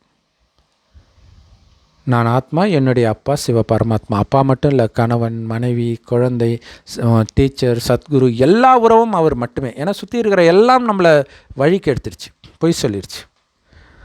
ஸோ எதையுமே பார்த்தும் பார்க்காம கேட்டும் கேட்காம சதா ஒரு இறைவனின் நினைவிலே இருக்க இருக்க அந்த ஆத்ம உணர்வு நிலை பெற ஆரம்பிக்கும். வெளியில் மயங்கிட்டு இருக்கிற புத்தி கொஞ்சம் கொஞ்சமாக ஆத்மாவில் நிலை பெற ஆரம்பிக்கும். சொர்க்கத்தில் சொன்னமே, ஆத்மாவில் இருந்து அந்த ஆனந்தத்தை நிரந்தரமாக அனுபவம் செஞ்சுன்ட்டு அந்த மாதிரி நிரந்தரமாக நாம் அனுபவம் செய்ய ஆரம்பிப்போம். அதுக்கு இறைவனுடைய நினைவிலே இருக்கணும் அப்படின்னு கடவுள் சொல்கிறார். இப்போ என்ன ஆகும் அப்படின்னா, இறைவன் நினைவில் இருக்கக்கூடிய வெளியில் இருக்கிற கவர்ச்சியிலேருந்துலாம் உங்கள் புத்தி விலகுதுன்னா என்ன அர்த்தம் தெரியுமா? ஆத்மாவில் இருக்கிற பாவம் எரியுதுன்னு அர்த்தம். ஏன்னா நீங்கள் செய்த பாவம் புண்ணியம் எல்லாமே ஆத்மாவில் இருக்கும். குறிப்பாக பாவம் இல்லை, நல்ல குணம் அது பிரச்சனை கிடையாது. கெட்ட குணம் இருக்குது பாருங்களா, அதுதான் மீண்டும் மீண்டும் அந்த மாதிரி குணத்தை உருவாக்கிக்கிட்டே இருக்கும். சின்ன வயசில் திடீர்னு அந்த காம உணர்வு, அந்த ஒரு சின்ன சலனம் ஆப்போசிட் செக்ஸ் பார்க்கும்போது வருது இல்லையா, அது முன்ஜென்மத்து இது உள்ளே இருக்குது. அது திடீர்னு ட்ரிகர் ஆகுது. அது பெரும்பாலும் எப்படி ட்ரிகர் ஆகும்னா, குழந்தைங்க கூடவே இருக்கும்போது ஆகாது. ஆனால் நம்ம பெரியவங்க கூட தானே இருக்கிறோம். பெரும்பாலும் நம்ம பிறக்கும்போது அப்பா அம்மா காமத்தில் தான் மூழ்கிட்டு கடந்திருப்பாங்க. அதுவே ட்ரிகர் பண்ணிக்கிட்டு இருக்கும். அதுவே குழந்தைக்கு பண்ணுற மிகப்பெரிய துரோகம் தான். ஸோ அது எவ்வளோ சீக்கிரம் ட்ரிகர் ஆகுதோ, இப்போல்லாம் காமம் ரொம்ப அதிகமாக இருக்கனால குழந்தைங்களுக்கு சீக்கிரமாக அது ட்ரிகர் ஆகுது, சீக்கிரமாக வயசுக்கு வர்றது எல்லாமே பார்க்குறோம். ஸோ இது எதுக்கு சொல்கிறேன்னா, முன் ஜென்மத்திலேருந்து அந்த குணம் எப்படி ட்ரான்ஸ்ஃபர் ஆகி வருது அப்படிங்கிறதுக்கு. இப்போ இதெல்லாம் அழிக்கணும்னா இறைவன் நினைவிலே இருக்க காமம் சார்ந்த எண்ணம் வந்தாலும் கோபம் வந்தாலும் டக்குன்னு கட் பண்ணிவிட்டு இறைவன்கிட்ட புத்தி இணைக்கிறது மட்டும் இல்லை, இறைவன் கொடுக்குற ஞானத்தையும் சிந்தனை பண்ணுறதுல மைண்டை பிஸியாக வச்சுக்கணும். இறைவன் அந்த பிரம்மா மூலமாக, அந்த வயோதிகர் உடல் மூலமாக பேசுகிறார் இல்லையா, அவருக்கு பிரம்மன் பேர் வைக்கிறார். அவர் வாய் வழியாக கொடுக்குற ஞானத்தை முரளின்னு சொல்லுவோம். எல்லா பிரம்மகுமாரிகள் ராஜயோக தியான நிலையத்திலும் முற்றிலும் இலவசமாக கிடைக்குது. யூடியூப் வெப்சைட்ஸில் இருக்க அதோட லிங்க் இந்த வீடியோக்கு டிஸ்கிரிப்ஷனில் கொடுக்குறோம், அவசியம் பாருங்கள். இல்லை பிகே சரவணகுமார் தமிழ் முரளின்னு போட்டிங்கன்னா வரும். இது இல்லாமல் நிறைய சகோதர சகோதரிகள் எல்லா மொழியிலையுமே போட்டுட்ருப்பாங்க. ஸோ நீங்கள் கூகுள் சர்ச் பண்ணி பார்த்துக்கலாம், வேறு லாங்குவேஜில் வேணும்னா. ஸோ அந்த முரளியை நீங்கள் கேட்டுக்கிட்டே இருக்கணும். அதில் நிறைய ரகசியம் வெளிப்படுத்துகிறோம். அதில் சும்மா ஒரு சின்ன துளியை எடுத்து நம்ம ஒரு வீடியோவாக போட்டுட்ருக்குறோம். ஸோ அந்த ஞானத்தையே சிந்தனை பண்ண மெயின் இப்போ கலியுகத்திலேருந்து சத்தியுகத்துக்கு போகணும். அழியக்கூடியது உடம்பு, அழிவற்றது ஆத்மா. இதுதான் கீதையுடைய சார்மை இல்லையா? ஆத்மா வெட்ட முடியாது, எரிக்க முடியாது, நினைக்க முடியாது. எங்கே உலக அழிவின் போது அதை சொல்கிறார். உலகம் அழிய போகுது, உடம்பு எரிய போகுது, ஆனால் ஆத்மா எரியாதே. இப்போ உலகம் ஃபுல்லாக மோசமாகுதுன்னா அப்போ ஆத்மா எங்கே போகும்? இது வரைக்கும் மறுஜன்மை எடுத்துக்கிட்டே வந்துச்சு, இப்போ எங்கே போகும்? இப்போ எங்கேருந்து வந்தோமோ அந்த பரந்தாமத்துக்கே போவோம். ஆனாலும் கொஞ்சம் மனிதர்கள் இருப்பாங்க, ஏன்னா அவங்க மூலமாக தான் மீண்டும் சொர்க்கத்தில் ஜென்மம் எடுப்போம். ஸோ அது ஆழமான விஷயம், அதுக்குள்ளே போத்தால. பட் பொதுவாக எல்லா ஆத்மாவும் மேலே போயிட்டு வரும். அப்படி போயிட்டு வரும்போது சில ஆத்மாக்கள் இங்கேருந்து ஜென்மம் கொடுத்துட்டு அதுக்கப்புறம் போகும். ஏன்னா கொஞ்சம் பேர் இருந்தால் தான் மீண்டும் நமக்கு மனித உடல் கிடைக்கும். எல்லா உயிரினத்துக்குமே அப்படி தான் கொஞ்சம் பேர் இருப்பாங்க. ஸோ இதோடைய நினைவு தான் பைபிளில் வந்து அந்த நோவாவின் பேழையில் கொஞ்சம் ஜோடி எடுத்துகிட்டு போகிறார் இல்லையா? அப்போ யோசித்து பாருங்கள், உலகம் அழியுதுன்னா அது வந்து ஒரு அழிவு தான் இல்லையா? அது ஒரு காலச்சக்கரம் தான். கடைசியில் உலக அழிவு எப்படி இருக்குன்றதோடைய நினைவு தான் அது. ஆனால் அதில் இருக்கிற மாதிரி போய் ஒரு போட்டுக்குள்ளே போய் உட்காந்துக்கிறது இல்லை. அவங்கவுங்க எங்கெங்கேயோ இருப்பாங்க. அது மொத்தத்தில் அதில் உள்ள மெசேஜ் என்னென்னா, கொஞ்சம் பேர் இருப்பார்கள், கொஞ்சம் விதை சேர்த்து வைக்கப்படும் ஒவ்வொரு உயிரினத்திற்கும். ஸோ அது வந்துடும். அப்போ மக்கள் தொகையாக 9 லட்சம் பேர் தான் இருப்பாங்க ஒட்டுமொத்த பூமியிலையுமே. இப்போ எவ்வளோ இருக்குது? 1000 கோடி எங்கே, 9 லட்சம் எங்கே? ஸோ அப்போ அந்த உலக அழிவு நடந்து மேலே போக ஆரம்பிப்பாங்க எல்லோரும். ஆனால் இப்போ மேலே போவாங்க, உலகம் அழியுறது அதெல்லாம் ஓகே. நிறைய பேர் சொல்லுவாங்க, உலகம் அழியுது, அழியும்போது நானும் போய்க்கிறேன். இங்கே அது விஷயம் இல்லை. கணக்கு முடிக்காமல் போக முடியாது. நீங்கள் நல்லா ஆட்டம் போட்டிருப்பீங்க, நல்லா கறிமீனை சாப்பிட்ருவீங்க, ஜாலியாக மேலே போயிடுவீங்களா? அதுக்கான தண்டனையெல்லாம் முடிச்சுட்டு தான் வர முடியும். ஒன்று இறைவன் நினைவுலேருந்து அந்த பாவத்தையெல்லாம் விட்டுட்டீங்க, காமம் கோபம் கறிமீன் எல்லாத்தையும் விட்டுட்டிங்கன்னா தப்பிச்சிடுவீங்க. இறைவன் நினைவில் இருப்பீங்க, அப்படி டக்குன்னு மேலே போயிடுவீங்க. மற்றவர்கள் அதை விடுற வரைக்கும் இங்கே அடி செம்மையாக விழுந்துக்கிட்டே இருக்கும், துட்டிப்பாங்க. ஆக்சுவலாக நிறைய பேர் வந்து ஏன் பாவம் செய்யும்போது கடவுள் தடுக்க வேண்டியது தானே? ஆதாம் ஏவாள் கனி சாப்பிடும்போது தடுக்க வேண்டியது தான். நல்லா யோசிச்சு பாருங்கள், மனசாட்சி தொட்டு சொல்லுங்கள். முதல்ல நீங்கள் சிகரெட்டு குடிக்கும்போது அப்படியே சுகமான அனுபவமாக இருந்துச்சா? சாராயம் குடிக்கும்போது சுகமான அனுபவமாக இருந்துச்சா? இல்லை காமத்து சம்மந்தப்பட்ட விஷயந்தான் சுகமான அனுபவமாக இருந்துச்சா? இன்னொன்று, அந்த நேரத்தில் ஒரு பொண்ணு அழகாக போகிறா, ஒரு பையன் அழகாக போகிறான், நீங்கள் நடந்து போகிறீங்கன்னா அதை பார்த்தோன்னே தடுக்கி விழுவீங்க. அதுவே நீ பண்ணுறது தப்புன்னு சொல்கிறது தான். ஆனால் இன்றைக்கி அந்த புத்தி இல்லை மனிதனுக்கு, அதான் விஷயம். அதில் மூட நம்பிக்கை. பூனை குறுக்க போனால் என்ன, இது என்ன, நீ பண்ணுறது தப்புன்னு சொல்கிறதுக்கு அந்த விஷயங்கள் இது வரைக்கும் இல்லை. அதே வீட்டில் வளர்க்குற பூனை போகும்போது பெருசாக நினைக்க மாட்டாங்க. சம்மந்தம் மேலே திடீர்னு போகுது பாருங்கள், அப்போ தான் தெரியும். திடீர்னு பாம்பு போகும், இதுவாகும், உட்காந்துட்டு போவாங்க. ஏன்னா நம்ம எல்லாம் வண்டியாக பாவத்தை வச்சுக்கிட்டு அதெல்லாம் இல்லை, அது தானாக நடக்கும். ஸோ அப்போ தானே இன்னும் பாவம் செய்ய முடியும். அந்த மாதிரி பாவம் பண்ணிகிட்டு இருக்கிறவங்கள கடவுள் தண்டனை கொடுத்து தான். ஏன்னா கடைசியில் அந்த அகங்காரம் எல்லாம் போயிடும். இன்றைக்கி நம்ம பேசுகிறத கேட்கறதுக்கு லட்சக்கணக்கான பேர், கோடிக்கணக்கான பேர் இன்னும் இருக்கிறாங்கன்னும் போது நமக்கு அப்படியே அகங்காரத்தில் ஆடுவோம். அங்கே யாருமே நீங்கள் பேசுகிறத கேட்குறதுக்கும் இருக்க மாட்டாங்க, நீங்கள் பேசுகிறதுக்கும் இருக்க மாட்டாங்க. எப்படி இருக்கும் கடைசியில் யோசிச்சு பாருங்கள். குட்டி தீவாயிடும். அதில் கொஞ்சமாக ஃபில்டர் பண்ணுவார். ஆண்கள் எல்லாம் ஒரு பக்கமாக்கி அப்பயாவது காமத்தை விடுறானான்ட்டு. அதுக்குள்ளேயே ஓரினச்சேர்க்கை வந்துடுச்சு, பெண்களுக்குள்ளே ஓரினச்சேர்க்கை இப்போயே நிறையா இருக்குது. நிறைய லேடிஸ் ஹாஸ்டலாம் பார்த்தீங்கன்னா திரும்புகிற பக்கமாக ஒரு காலேஜ், அந்த காலேஜில் பார்த்திங்கன்னா அது லேடிஸ் காலேஜ், ஜென்ஸுக்கே உள்ள வேலை கிடையாது. ஸ்டாஃபு எல்லாமே பார்த்தா எல்லாம் லவ், பசங்களும் இல்லை பொண்ணுங்களுக்குள்ளேயே. ப்ரொஃபஸர் ஸ்டூடெண்ட்டு இப்படி இருக்குது. எவ்வளோ மோசமாக இருக்குது பாருங்கள். ஏன்னா உள்ளுக்குள்ளே காமம் இருக்குது. லவ் யாரை பண்ணுவாங்க? பக்கத்தில் இருக்கிறவங்க தானே பண்ணுவாங்க. சுற்றி பொண்ணையே பார்த்துட்டு இருக்கும்போது வந்துட போகுது. ஏன்னா ஆனால் பெண்ணாக மாறி பிறகுது. அதிகமாக பெண்ணை தான் பார்த்து ரசிப்பாங்க இல்லையா? அப்போ முன் ஜென்மத்தில் பெண்ணை பார்த்து ரசித்த ஆண் இப்போ பெண் உடம்பு கிடச்சிருக்குதுன்னும் போது பார்த்துக்கிட்டே இருக்கும்போது டக்குன்னு ட்ரிகர் ஆகும்ல கொஞ்சமாக. அது இல்லாமல் இப்போ ஓரினச்சேர்க்கை ரைட்டு இதெல்லாம் வேறு ஸ்ப்ரெட் பண்ணுறாங்க. ஏன்னா சாத்தான் வந்து திறந்து விட்றான். எதுக்கு இந்த கேட்டு போ, இந்த பாவமும் பண்ணு, இப்போ இந்த பாவமும் பண்ணு, அப்போ தானே சீக்கிரமாக உலகம் அழிய முடியும். ஸோ இதெல்லாம் நடந்துகிட்டு இருக்கும். இந்த நேரத்தில் இறைவனை தவிர எனக்கு எதுவும் தேவை, அப்பால போ சாத்தானேன்னு இயேசு மாதிரி தள்ளிட்டு போய்கிட்டே இருக்கணும். இதெல்லாமே நம்ம பண்ணுறது, அங்கே இயேசு பண்ணுற மாதிரி காட்டிட்டாங்க. உண்மையிலே இயேசு இருக்கும்போது நரகம் தான், பட் இப்போ இருக்கிற மாதிரி பாவம்லாம் இருக்குது. அங்கே நடந்த விஷயம் இல்லை, இப்போ நடக்க போகிற விஷயங்கள் அதையும் அங்கே போட்டிருக்கிறாங்க. அதே தான் ராமரை தேடி வருது சூர்பனகை, மூக்க அறுத்து அனுப்புகிறாங்கல்ல. தேடி வந்தாலும் நீ அப்பால போ சாத்தானே தான். எல்லா மதத்துலையுமே இது இருக்கும். ஸோ அதை தான் நம்ம குரான் பைபிள் அந்தந்த சேனலில் வந்து பாருங்கள், எல்லா மதத்துலேயும் இது இருக்குதுன்னு சொல்கிறோம். அதிர்ஷ்டம் உள்ளவர்கள் புரிஞ்சுக்கிட்டு இப்போயே தன்னை மாற்றிக்குவாங்க. தன்னை இப்போவே மாற்றிக்கிட்டாங்கன்னா கடைசியில் கவலைப்படுத்தலை. 5000 வருடத்திற்கான வருமானத்தை இப்போ நீங்கள் சேர்க்குறீங்க இறைவன் நினைவில் இருந்து தூய்மை ஆக. ஏன்னா ஆரம்பத்தில் வந்துட்டிங்கன்னா என்ன அர்த்தம்? அனைத்தையும் சேர்த்துட்டீங்கன்னு தானே அர்த்தம். மீண்டும் அதே நீங்கள் இழந்த அந்த ராஜ்யம். கிறிஸ்தவ மதத்தில் இறந்தவர்களை கடைசியில் எழுப்புவார், முஸ்லீம் மதத்துலையும் இருக்குது. எல்லாமே டார்ச்சர் பண்ணணுங்க, ஃப்ராடு பசங்களாக இருக்கிறாங்கன்னா அவன் ஏந்திரிச்சா உங்களுக்கு என்ன நல்ல நியூஸ்? அதில் கலியுகத்தில் எல்லாம் அப்படி தானே இருக்காங்க. அப்பா அம்மா இருக்கட்டும், குழந்தையாக இருக்கட்டும், கணவன் மனைவியாக இருக்கட்டும். அவன் ஏந்திரிச்சா அது எப்படி உங்களுக்கு நல்ல நியூஸாக இருக்கும்?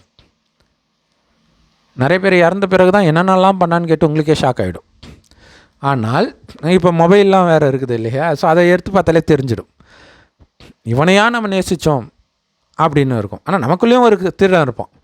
ஸோ ஆனால் சொர்க்கத்தில் உள்ளேயும் அவ்வளோ அன்பாக, வெளியிலையும் அவ்வளோ அன்பாக, சுயநலமற்ற அன்பு அது முக்கியம். சுயநலம் பற்று இதெல்லாம் இருக்காது. தன் குழந்தை மாதிரியே தான் மற்றவர்களையும் ட்ரீட் பண்ணுவாங்க, ராஜா ராணி ஆகட்டும் எல்லாருமே. அதனால தான் ராஜா ராணியை வந்து அம்மா அப்பானே கூப்பிடுவாங்க, அன்னதாத்தா அப்படின்வாங்க. அதேமாதிரி அவர்களும் பிரஜைகளை தன்னுடைய குழந்தைகள் மாதிரி தான் நினைப்பாங்க. ஸோ அந்த மாதிரி இருந்த அப்பா அம்மாவை நான் பார்க்க போகிறேன். சுயநலமற்ற அன்பு கொண்ட கணவனை, மனைவியை, அந்த ஒரு மேல் டாமினன்ஸ் இதெல்லாம் இல்லாத ஒரு உலகம். கற்பழிப்பா, காமம்னாலே என்னன்னு தெரியாது. அங்கே தானே பெண் குழந்தைகள் சேஃப்டியாக இருக்க முடியும். இன்றைக்கி வந்து மகளிர் தினம், சரியான வீடியோ இல்லையா? அப்போ அங்கே தான் உண்மையிலே பாதுகாப்பு. ஏன்னா அவ்வளோ அழகாக இருப்பாங்க மகாலட்சுமி. நாராயணனும் பயங்கர அழகாக தான் இருப்பார். மகாலட்சுமியை பார்த்து நாராயணனுக்கும் சலனமாகாது, நாராயணனை பார்த்து மகாலட்சுமிக்கும் சலனமாகாது, இவர்களை பார்த்து யாருக்கும் சலனமாகாது. ஏன்னா எல்லாருடைய கவனமும் ஆத்மாவை மட்டுமே பார்க்கும். அதனால் எவ்வளோ செல்வம் தெரியுமா இருக்கும். தங்க செங்கலால் கட்டப்பட்ட மாட மாளிகையில் இருப்போம். நாம் இப்போ தூய்மை ஆகிறதுக்கான பரிசு அது. இப்போ இந்த உலகத்தில் உள்ள எதையும் பார்க்காததுக்கு பரிசு நான் சுகம் மட்டுமே கொடுக்கக்கூடிய சொர்க்கத்தை தான் பார்ப்பேன், இங்கே இருக்கக்கூடிய எதையும் பார்க்க மாட்டேன். அதனால தான் மயான கொலையில் பார்த்திங்கன்னா அம்மனுடைய கண்ணை கட்டி வச்சுருப்பாங்க சில கோயில்களில். இந்த கலியுகத்தில் யாருடைய இந்த கௌரவர்களுடைய அம்மா காந்தாரி, அவங்க அப்பா வந்து திருதராஷ்டிரன் பிறவி குருடன். கல்யாணம் ஆகும்போது என் கணவன் பார்க்காத உலகத்தை நானும் பார்க்க விரும்பலன்ட்டு கட்டிக்கிறாங்க. இது யாருடைய அடையாளம் தெரியுமா? நம்மளுடைய அடையாளம் தான். நாம் தான் அந்த அம்மன். எப்படி கணவனையே மனைவி நினைப்பாங்களோ அந்த மாதிரி இறைவனையே நினச்சிட்ருக்குறோம். கணவனே உலகம்ன்ட்டு இருப்பாங்க மனைவி இல்லையா? அந்த மாதிரி கடவுளே உலகம்னு இருக்கிறவங்க தான் பிள்ளையார். கடவுள் தான்ப்பா எனக்கு உலகன்ட்டு சிவனை சுற்றி ஞானப்பழத்தை எடுக்கிறார் இல்லையா? அப்படி இருந்தால் நீங்களும் பிள்ளையார். கடவுளுக்கு 2 குழந்தை இல்லை, 2 விதமான குழந்தை. கடவுளே உலகமாக வச்சுருக்கிறவங்க ரொம்ப கம்மியானவர்கள். இந்த ஞானத்தை கேட்டு வரவங்க. ஞானத்தை கேட்டால் நிறைய பேருக்கு இல்லை உலகில் இன்பம் என்னை பிடிச்சி இழுக்குது அப்படின்னு போயிட்டு இருப்பாங்க. அப்படி சுற்றுறவங்க அனைத்தையும் இழந்துடுறாங்க. ஸோ நீங்கள் முருகனா பிள்ளையாரா? ஸோ இதெல்லாம் நம்ம இதுவரைக்கும் யாருடைய கதையோன்னு நினச்சிட்டு வந்தோம். இப்போ தெரியுது இது நம்முடைய கதை தான். மகாபாரதம், குரானு, பைபிள் எல்லாமே. ஸோ இப்போ இந்த உடல்ன்ற உணர்வை நீங்கள் விடணும், ஒரு இறைவனை நினைவில் மூழ்கணும்.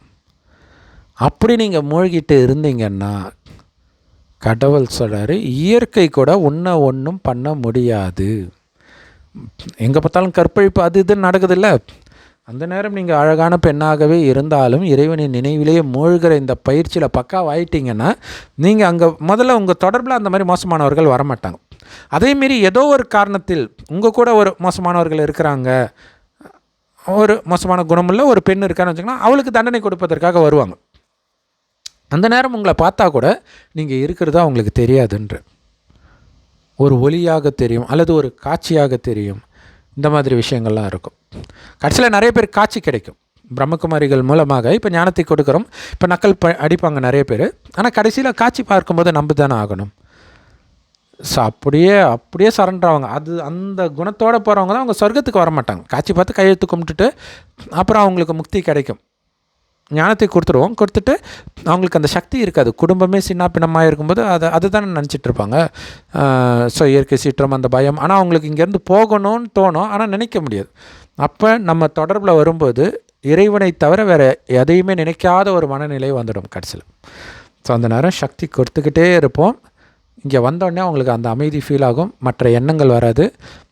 டக்குன்னு இறைவனை நினைப்பாங்க, மேலே போயிடுவாங்க. இப்படி அனைவரையும் அழைச்சிட்டு போகிறதுக்கு தான் கடவுள் வந்திருக்கிறார். மற்றபடி இந்த லெவியத்தான் இந்த மாதிரி கதையெல்லாம் கடைசி நேரத்தில் இவங்களுக்கு பயத்தை கொடுக்கறதுக்கு உதவி செய்யும் இல்லையா. அவன் லெவியத்தானே நினச்சிட்டு இருந்தால் அது காட்சியே கிடைக்கும், நிஜமாகவே வந்த மாதிரி தெரியும். நிஜத்தில் இருக்குதோ இல்லையோன்றது வேறு விஷயம். ஆனால் இவன் பயப்படுவான். இப்போ கேரளாவில் வந்து அடிக்கடி யானைக்கு மதம் பிடிக்கும்போது ஒரு வழி ஆகிடுதில்ல, அந்த ஊரே துவம்சம் பண்ணிடுது. அப்போ விலங்குகள் இன்னும் அந்த மாதிரிலாம் விலங்குலாம் வந்தால் என்ன ஆகும்? வரும், கண்டிப்பாக வரும். ஸோ கடலில் இருக்கிறது வெளியில் வரலாம், பொரியலாம். ஏன்னா இவங்க எலும்பு கொண்டே வச்சுருக்கிறாங்க டைனோசருக்கு. ஸோ அப்போ கண்டிப்பாக வாழ்ந்துருக்கும். பட் இவங்க கற்பனைக்கு எட்டின மாதிரி தான் இருக்கும்னு அவசியம் இல்லை, அது வேறு மாதிரி கூட இருக்கலாம், நடக்கும். ஆனால் இறைவன் நினைவில் இருக்கும்போது உடல் உணர்வே மறக்கும்பொழுது எதை கண்டு உங்களுக்கு பயம் இருக்காது, ஆச்சரியமாக இருக்கும். நீங்கள் நினைக்கிறதெல்லாம் நடக்க ஆரம்பிச்சிடும். கடைசியில் பஞ்ச தத்துவம் ஒரு சுனாமி வர இடத்துல நீங்கள் இருந்தால் கூட ஒரு வேளை அந்த இடத்த விட்டு நீங்கள் எதுக்கோ போயிருப்பீங்க, அதுக்கப்புறம் தான் வரும். அதையும் மீறி வந்தாலும் உங்களை அது டச் பண்ணாது. பஞ்ச தத்துவம் உங்களுக்கு அடிமையாக இருக்குன்ற.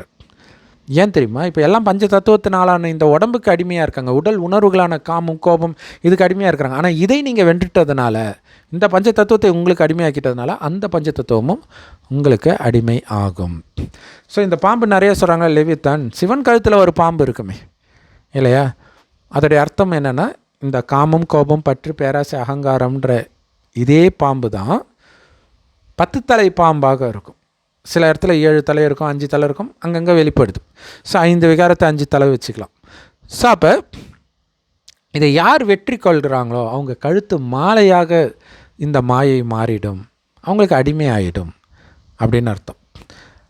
அதே மாதிரி விஷ்ணு பார்த்திங்கன்னா பாம்பு மேலே படுத்துட்டு இருப்பார், அடிமையாக்கி படுத்துட்ருக்கிறார். முருகன் மயில் மேலே உட்காந்துருப்பார். அந்த மயில் வந்து அரக்கன் ஆக்சுவலாக இல்லையா. அவனுடைய அகங்காரத்தை உடச்ச உடனே அடிமையாயிடுறார், மயில் ஆயிடுறார். ஸோ இந்த மாதிரி நிறைய கதை திரும்ப திரும்ப இதே தான் வருது. எல்லாமே இந்த விகாரங்களே 5 விகாரங்களே குறிக்குது. இதை நீங்கள் வென்றுட்டிங்கன்னா சேஃப், இதுதான் முக்கியம். ஸோ என்ன பண்ணுறது, கடவுள்கிட்ட மனிதனுடைய புத்தி போக மாட்டேங்குது. அதனால் இப்படியெல்லாம் பயமுறுத்துறது நடக்குது. இது பாருங்களேன், இப்போ இன்டர்நெட் இல்லைன்னா இதெல்லாம் தெரிஞ்சிருக்கும்னு நினைக்கிறீங்களா யாருக்காவது? எல்லார் கையிலும் இன்டர்நெட் இருக்கனால வைரல் ஆகும்போது இப்போ ஒவ்வொரு இடத்துல இப்போ இன்னொரு ட்ரெண்டு பாருங்கள், யூடியூப்பில் அல்காரிதம் பாருங்கள். முதல்லலாம் ஒரு நல்ல வீடியோஸ்லாம் நிறையா வந்தது முதல்ல. இப்போ அப்படி கிடையாது இல்லையா, டான்ஸ் இந்த மாதிரி தான் வருது. ஸோ அதையும் மீறி பேசுகிறாங்க அப்படின்னா எப்படி பேசுவாங்க அப்படின்னா, அப்படியே கூட்டத்தோட கோவிந்தா தான். எந்த டாபிக் ட்ரெண்டிங்கில் போகுதோ அதை பற்றி தான் பேசுவாங்க. ஸோ அப்போ இந்த லெவியத்தான் இந்த மாதிரி தான் ட்ரெண்டிங்கில் வருது, ட்ரெண்டிங்கில் வருது. அப்போ எல்லாருக்கும் இது ரீச் ஆகுது. இதை பார்க்காதவர்களுக்கும் அவங்க வீட்டில் யாரோ ஒருத்தர் இதை பார்ப்பாங்கல்ல, அப்போ பார்த்துட்டு அவங்களுக்கும் அந்த செய்தி போயிடும். ஸோ அப்போ அது கொஞ்சம் கொஞ்சமாக அவங்க மைண்டில் பதிவாகுது. மதன் கௌரி போட்டார், நிறைய பேர் இதை போடுறாங்க. ஸோ அப்போ அவங்க மைண்டில் பதியும் போது கொஞ்சம் கொஞ்சமாக அந்த பயம் வர ஆரம்பிக்குது இல்லை. ஏன்னா புராண கதை அது மூட நம்பிக்கை அப்படின்னு விட்டுறாங்க. ஸோ அது மூட நம்பிக்கை தான், ஆனால் அதுக்குள்ளே வந்து ரகசியம் இருக்குது.